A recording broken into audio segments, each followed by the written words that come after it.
Today's topic is chloride shift, which is also known as Hamburger phenomena. ये phenomena या ये shift describe करती है कार्बन डाइऑक्साइड के ट्रांसपोर्ट को थ्रू दी ब्लड. फाइन.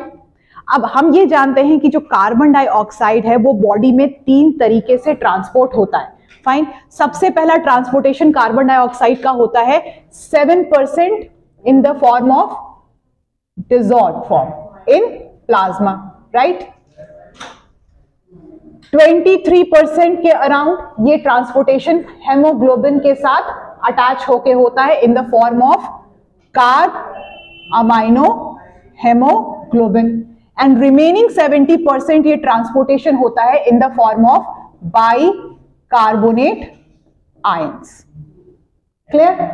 अब बॉडी में ये CO2, ये कार्बन डाइऑक्साइड का जो कॉन्सेंट्रेशन है ये आ कहां से रहा है? It is because of the regular and continuously happening of metabolic activities in the body. जब बॉडी में मेटाबॉलिक एक्टिविटीज चलती हैं तो बाई प्रोडक्ट्स के तौर पे कार्बन डाइऑक्साइड का प्रोडक्शन हाई अमाउंट में होता है, और ये कहां होता है? टिश्यू लेवल पे. कहां होता है? टिश्यू लेवल पे, जहां पे लगातार आप ऑक्सीजन का इस्तेमाल करते हैं. तो टिश्यू लेवल पे partial pressure of carbon dioxide is very high while partial pressure of oxygen is low. Fine. और अब हम बात करेंगे association and dissociation of carbon dioxide with haemoglobin and along with its transportation. तो अब ये जो कार्बन डाइऑक्साइड बना हुआ है, ये जो कार्बन डाइऑक्साइड बना है, अब इसको टिश्यू से ब्लड की तरफ भेजना है. फाइन. तो इसमें से 7% कार्बन डाइऑक्साइड डायरेक्टली प्लाज्मा में पहुंच जाता है in the dissolved form. Fine. remaining 23% carbon dioxide will form a bond with hemoglobin to form carb amino hemoglobin, correct.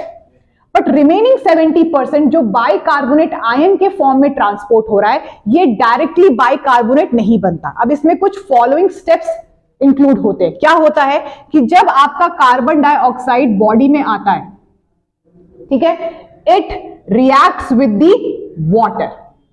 क्या बनाएगा ये?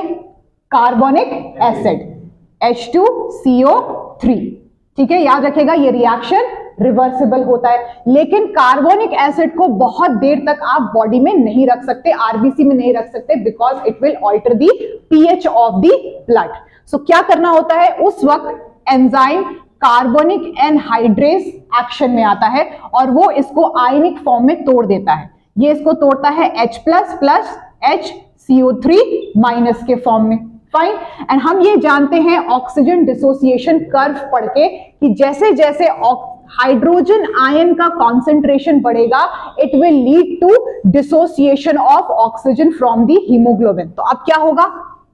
जो आपके पास हीमोग्लोबिन के साथ जो ऑक्सीजन है, ठीक है, वो डिसोसिएट होके कहां पहुंच जाएगा?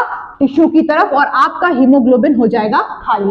ये हीमोग्लोबिन किसके साथ अटैच हो जाएगा? आपके हाइड्रोजन आयन के साथ. अभी भी हमारे पास क्या बच रहा है? Bicarbonate ion.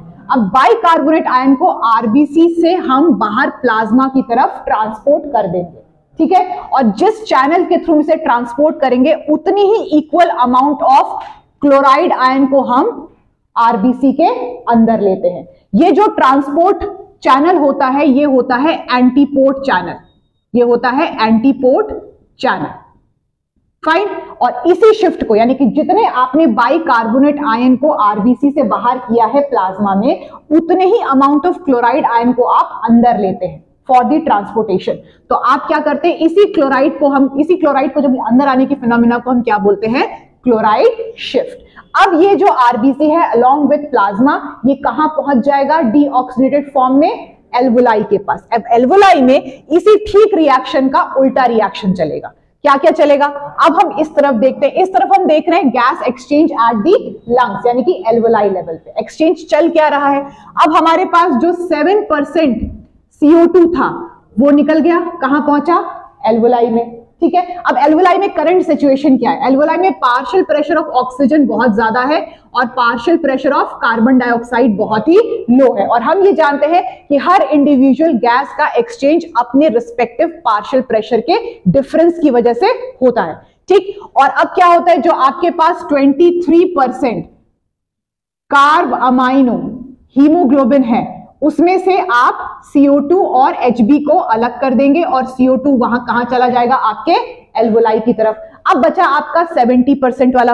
अब 70% को करने के क्या होगा, जो HCO3 माइनस आपने प्लाज्मा में किया था, अब वापस से आप इसको क्या करेंगे, आप इसको आरबीसी के अंदर शिफ्ट करेंगे, ठीक है। और जब आपने क्लोराइड आयन को लिया था, वापस से क्लोराइड आयन आप कहां भेज देंगे, प्लाज्मा में भेज देंगे, ठीक है। You are reversing the transport. अब ये HCO3 माइनस आरबीसी के अंदर आ चुका है।